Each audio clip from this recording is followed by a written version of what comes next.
আজ যে রান্নাটা আমি তোমাদের সাথে শেয়ার করব, ছোটোবেলা থেকে এটা আমার ভীষণ প্রিয় একটি খাবার। সবসময় মার হাতেরই রান্নাটা খেয়েছি, তবে আজ ভাবলাম নিজেই একটু চেষ্টা করি কেমন হয়। তো ডালটা আমি এখানে আগে থেকেই ভিজিয়ে রেখেছিলাম, মটর ডাল নিয়েছি আর সেটাকে একটু লঙ্কা দিয়ে পেস্ট করে নিয়েছি।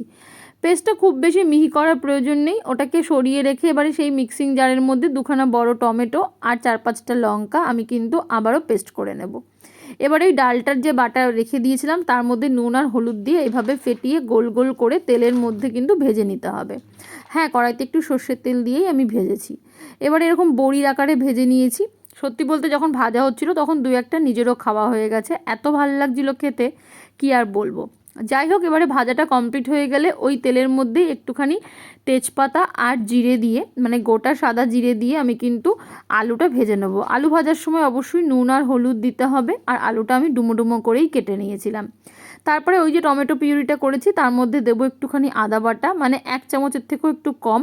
আর দেবো আমি এখানে কিছু বেসিক মশলা। মশলা বলতে দিয়েছি 1 টিস্পুন মতো জিরের গুঁড়ো, দিয়েছি 1 টেবিল স্পুন থেকে একটু কম ধনের গুঁড়ো, আর দিয়েছিলাম কাশ্মীরি লঙ্কার গুঁড়ো আর হলুদ গুঁড়ো। এবারে সব কিছুকে খুব ভালো করে এই পিউরির সাথে মিশিয়ে নেব। মিশিয়ে নিতে নিতে দেখবো ওদিকে ভাজাটাও আমার কিন্তু হয়ে গেছিলো, মানে আলু ভাজাটা। এবারে এর মধ্যে ওই টমেটো পিউরি মশলাটা কিন্তু দিয়ে দেবো। এবারে মশলা দিয়ে খুব ভালো করে কষাতে হবে যতক্ষণ না পর্যন্ত কিন্তু তেল বেরোচ্ছে, মানে মশলাটা পুরোপুরি এখানে রান্না করতে হবে। দেখো, যেই সাইড থেকে একটু মশলার তেল ছেড়ে যাবে তখনই কিন্তু আমাদের ফাইনাল কাজ, মানে এখন কিন্তু এর মধ্যে আমাদেরকে জল দিতে হবে। জল অবশ্যই গরম জল ব্যবহার করবে, ঠান্ডা জল একদমই দেবে না। গরম জল দিয়ে এবারে আমি একটা কথা বলি, সেটা হচ্ছে বড়ার ঝোল যখনই রান্না হবে তখনই কিন্তু জলটা একটু বেশি দেবে, মানে সেইভাবেই প্রস্তুতি নেবে, কারণ বড়াগুলো যখনই তুমি ঝোলের মধ্যে দেবে তখনই কিন্তু এটা টেনে যাবে।